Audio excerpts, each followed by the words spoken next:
আল্লাহর পয়গম্বর আল্লাহ তাআলার কাছে দোয়া করতেছেন আবু লাহাব অথবা দাহিয়াতুল কলবি আল্লাহ তাআলার দরবারে দোয়া করতেছেন, হে আল্লাহ দাহিয়াতুল কলবি অথবা আবু লাহাব তাদেরকে যে কোন একজনকে হে আল্লাহ তাদেরকে ইসলামের জন্য কবুল করেন। আল্লাহর পয়গম্বর আরবি সাল্লাল্লাহু আলাইহি ওয়াসাল্লাম এই দোয়া করার সাথে সাথে আল্লাহ রাব্বুল ইজ্জত ওয়াল জালাল আল্লাহ পাক রব্বুল আলামিন হযরতে দাহিয়াতুল কলবির শানে আল্লাহ তাআলা তার শানে দোয়া কবুল করলেন। আল্লাহর পয়গম্বর বিশ্ব নবী সরকারের দোয়া নবী বলেন, আমাকে আল্লাহ তাআলা জানিয়ে দিলেন সাহাবায়ে কেরামদেরকে বলতে, ও আমার সাহাবারা, আল্লাহ তাআলা জানিয়ে দিলেন আগামীকাল সকাল বেলায় দাহিয়াতুল কলবি চলে আসবে, দাহিয়াতুল কলবি ইসলাম গ্রহণ করার জন্য চলে আসবে। হে সাহাবায়ে কেরাম, যখন দাহিয়াতুল কলবি আসবে তোমরা কিন্তু তার সাথে ভালো আচরণ করবা, মন্দ কোনো আচরণ করিও না। আল্লাহর পয়গম্বর আরবি সাল্লাল্লাহু আলাইহি ওয়াসাল্লাম দাহিয়াতুল কলবির ওই সুসংবাদ সাহাবায়ে কেরামদেরকে দিলেন। সাহাবায়ে কেরামদেরকে দেওয়ার পর পয়গম্বর আরবি সাল্লাল্লাহু আলাইহি ওয়াসাল্লামের কথা অনুযায়ী হযরতে দাহিয়াতুল কলবি চলে আসছে। আল্লাহর পয়গম্বর আরবি সাল্লাল্লাহু আলাইহি ওয়াসাল্লামের সমস্ত সাহাবায়ে কেরাম দাহিয়াতুল কলবিকে আহলান সাহলান মারহাবান জানাইতেছেন।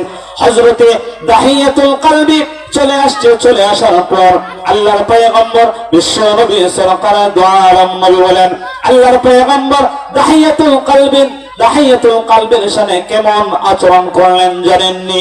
কিতাবের মধ্যে লিখছে পয়গম্বর সাল্লাল্লাহু আলাইহি ওয়াসাল্লামের শরীরের মধ্যে একটা চাদর মোবারক ছিল, চাদর মোবারক।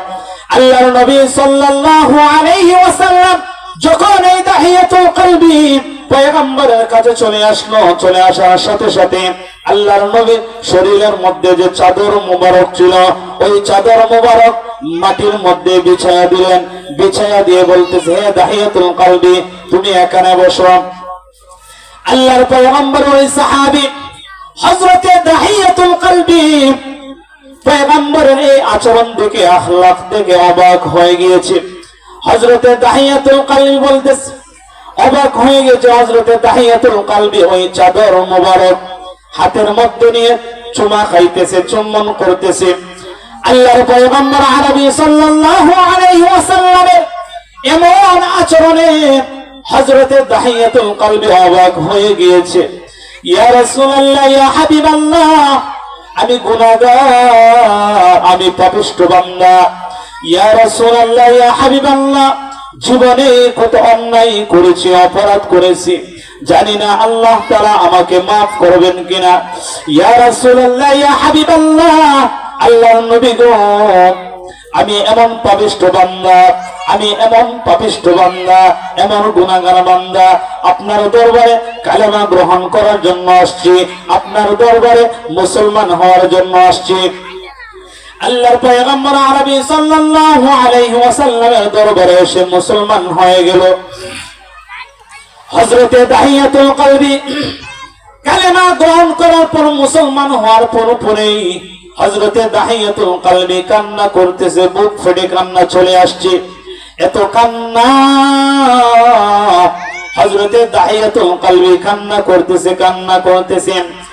আল্লাহর পয়গম্বর আরবি সাল্লাল্লাহু আলাইহি ওয়াসাল্লাম বলেন, হে দাহিয়াতুল কলবি তুমি কেন কান্না করতেছো? তোমাকে তো আমি জোরপূর্বক মুসলমান বানাই নাই, তুমি না তোমার নিজের ইচ্ছায় মুসলমান হয়েছো, কালেমা গ্রহণ করেছো, তো কেমন কান্নাকারি করতেছো? আল্লাহর পয়গম্বর ওই সাহাবী হযরতে দাহিয়াতুল কলবি এমন কান্না, দাঁড়ানো অবস্থায় কাঁদতেছে, কাঁদতে কাঁদতে শুয়ে পড়েছে, এমন কান্না। হযরতে দাহিয়াতুল কলবির কান্না দেখে উপস্থিত সকল সাহাবায়ে কেরাম হাউমাউ করে কান্নাকারি করতেছে, উপস্থিত সাহাবায়ে কেরাম কান্না করতেছে। আল্লাহর পয়গম্বর বিশ্ব নবী সরকারে দু আলম নবী বলেন, হে দাহিয়াতুল কলবি তুমি কোন দুঃখে কাঁদতেছো, কেন কান্নাকাটি করতেছো? হযরতে দাহিয়াতুল কলবি বলতেছে, ইয়া রাসূলুল্লাহ, ইয়া হাবিবাল্লাহ, আল্লাহর নবী গো, আমি এই জন্য কাঁদতেছি, আমার ভিতরে বড় ব্যথা।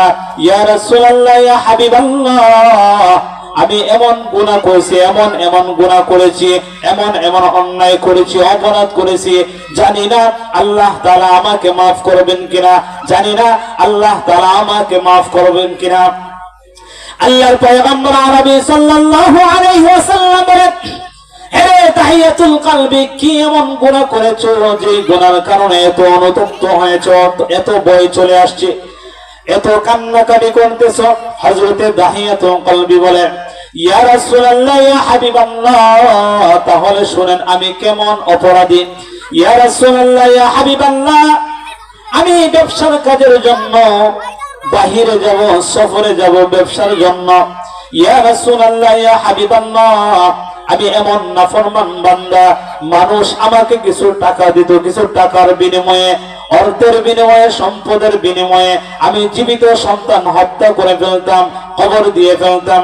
ইয়া রাসূলুল্লাহ, ইয়া হাবিবাল্লাহ, শুধু তাই নয়, আমার যে সবচেয়ে বড় দুঃখ, আমার মনে যে ব্যথা, ইয়া রাসূলুল্লাহ, ইয়া হাবিবাল্লাহ, আল্লাহর নবী গো, আমি আমার শুধু তাই নয়, ব্যবসার কাজের জন্য বাহিরে যাব, এমন সময় এই হঠাৎ করে আল্লাহর পয়গম্বর আরবি সাল্লাল্লাহু আলাইহি ওয়াসাল্লামকে বলতেছে, ইয়া রাসূলুল্লাহ, আমার বিবি এই অবস্থার গর্ভ অবস্থায় ছিল, আমার বিবিকে আমি নসিহত করলাম, আমার বিবিকে আমি বললাম, হ্যাঁ বিবি, তোমার গর্ভে যে সন্তান ছিল, তোমার গর্ভে যে সন্তান আছে, ওই সন্তান যদি ছেলে সন্তান হয়, তোমার গর্ভের সন্তান যদি ছেলে হয়, তাহলে তাকে লালন পালন করবা, তাকে আদর সোহাগ করে বড় করবা।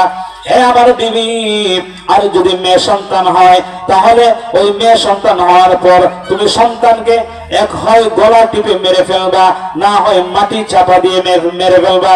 ইয়া রাসূলুল্লাহ, ইয়া হাবিবাল্লাহ, আল্লাহর নবী গো, আমি ব্যবসার কাজের জন্য যখন চলে গেলাম, আসতে আমার একটু দেরি হয়ে গেল। আমি যখন ব্যবসার কাজ সেরে চলে আসলাম, আসার পরে দেখতেছি টক বকে একজন সুন্দর ছোট্ট একটা মেয়ে আমাকে আব্বুজি আব্বুজি বলতেছে, ডাকতেছে। ইয়া রাসূলুল্লাহ, ইয়া হাবিবাল্লাহ, ওই মেয়েটা আমার বুকের মধ্যে এসে জড়িয়ে ধরেছে, ওই মেয়ে আমার গালের মধ্যে চুমুকাইতেছে, ওই মেয়ে আমার কপালের মধ্যে চুমুকাইতেছে, আর ডাকতেছে, আব্বাজান, এতদিন কোথায় ছিলে? হে আমার আব্বু, এতদিন কোথায় ছিলে? অনেকদিন যাওয়ার তোমাকে তো দেখতেছি না, কোথায় ছিলে? কোথায় থেকে আসছো? আমাকে ডাকতেছে, বুকের মধ্যে জড়িয়ে ধরেছে। ইয়া রাসূলুল্লাহ, ইয়া হাবিবাল্লাহ, শুধু তাই নয়, আমি এমন পাপিষ্ঠ বান্দা, যখন আমার ওই ছোট্ট মেয়েটা আমার শরীরের মধ্যে জড়ায়া ধরল, বুকের সাথে আমাকে জড়ায়া ধরল, আমার গালের মধ্যে চুমুকাইতেছে, কপালের মধ্যে চুমুকাইতেছে, এগুলো কিন্তু আমার সহ্য হয় না। আমার বিবিকে আমি ধমক দিয়ে বললাম, হে বিবি, তোমাকে আমি কি নসিহত করলাম আর তুমি কি করলা? আমি তোমাকে নসিহত করলাম, যদি ছেলে সন্তান হয় তাকে তুমি লালন পালন করবা, তাকে তুমি আদর সোহাগ করে বড় করবা, আর যদি মেয়ে সন্তান হয় তাহলে তাকে গলা টিপে মেরে ফেলবা, অথবা জীবিত তাকে মাটি দিয়ে চাপা দিয়ে মেরে ফেলবা। ইয়া রাসূলুল্লাহ, ইয়া হাবিবাল্লাহ, আমি এত বড় অপরাধ করেছি ইয়া রাসূলুল্লাহ, জানেননি? ওই মেয়েটা যখন আমার কাছে চলে আসলো, এত সুন্দর মেয়ে, ওই মেয়ের নাম ছিল জামিলা। জামিলা তুমি শব্দের অর্থ হচ্ছে সুন্দর, এত সুন্দর মেয়ে। ইয়া রাসূলুল্লাহ, ইয়া হাবিবাল্লাহ, ওই মেয়েটাকে বুক থেকে যখন বুকের মধ্যে জড়িয়ে ধরেছে, বুক থেকে সরা ফেললাম এবং রাগান্বিত হইয়া একটা কোদাল এবং রশি লইয়া মরুভূমির উদ্দেশ্যে চলে গেলাম। ইয়া রাসূলুল্লাহ, ইয়া হাবিবাল্লাহ, আমার ওই সুন্দরী মেয়েটা বারবার বলতেছে, আব্বুজি, আব্বু, আপনি আমাকে কোথায় নিয়ে যাচ্ছেন? আব্বু, আপনি না অনেকদিন পরে আসছেন, অনেকদিন পরে চলে আসছেন, কেন এত কষ্ট করতেছেন? অনেকদিন পর কষ্ট করে আসছেন, আবার আপনি কষ্ট করতেছেন, বারবার আমাকে আব্বু আব্বু বলে ডাকতেছে, কিন্তু আমি নিষ্ঠুর পিতা, আমি তার কথার ডাকে সাড়া দিতেছি না। ইয়া রাসূলুল্লাহ, ইয়া হাবিবাল্লাহ, ওই ছোট্ট মেয়েটা বারবার আমাকে বাবা বাবা বলে ডাকে, কিন্তু তার ডাকে আমি সাড়া দিতেছি না। ইয়া রাসূলুল্লাহ, ইয়া হাবিবাল্লাহ, বারবার মেয়ে ডাকে, কিন্তু তার ডাকে আমি কোনো সাড়া দেই না। শুধু তাই নয়, মরুভূমির মধ্যে গিয়ে আমি যখন মরুভূমির মধ্যে তাকে নিয়ে গেলাম, ইয়া রাসূলুল্লাহ ইয়া হাবিবাল্লাহ, মাটি খনন করে ফেললাম। ওই মাটির মধ্যে খনন করতেছি কোদাল দ্বারা, আমার শরীর ঘামতেছে। আর মেয়ে, শুধু ওই মেয়েটা, ছোট্ট মেয়েটা আমার শরীরের ঘামগুলো মুছে দিতেছে আর বলতেছে, ইয়া আবাতি, ইয়া আবাতি, আব্বাজান আপনি কেন এত কষ্ট করতেছেন, আপনি তো ঘামতেছেন। বারবার মেয়েটা আমার ঘামগুলো মুছে দিতেছে। যখন আমার মাটি খনন করার শেষ হয়ে গেল, মাটির গর্তের মধ্যে তাকে ফেলে দিলাম। ইয়া রাসূলুল্লাহ ইয়া হাবিবাল্লাহ, আমি নিষ্ঠুর পাষাণ, নিষ্ঠুর পিতা। শুধু তাই নয়, মাটি চাপা দিয়ে আমার ওই মেয়েটাকে আমি জীবিত কবর দিয়ে ফেললাম। ইয়া রাসূলুল্লাহ ইয়া হাবিবাল্লাহ, আপনি তো জানলেন আমি এত বড় অপরাধ করেছি, অন্যায় করেছি। আল্লাহ তাআলাকে আমার এই অন্যায়গুলো, এই অপরাধগুলো মাফ করবেন। জানি না আল্লাহ তাআলা আমার ওই গুনাহগুলো মাফ করবেন কিনা। এত কান্না করতেছে হযরতে দাহিয়াতুল কলবি, এত পরিমাণ কাঁদতেছেন, এত পরিমাণ কাঁদতেছেন। দাহিয়াতুল কলবির কান্না থেকে উপস্থিত সকল সাহাবায়ে কেরাম কাঁদতেছে। ইয়া রাসূলুল্লাহ ইয়া হাবিবাল্লাহ, আমার ভিতরের মধ্যে বড় ব্যথা, আমি অন্যায় করেছি, অপরাধ করেছি। আল্লাহ তাআলা কি আমার এই গুনাহগুলো ক্ষমা করবেন?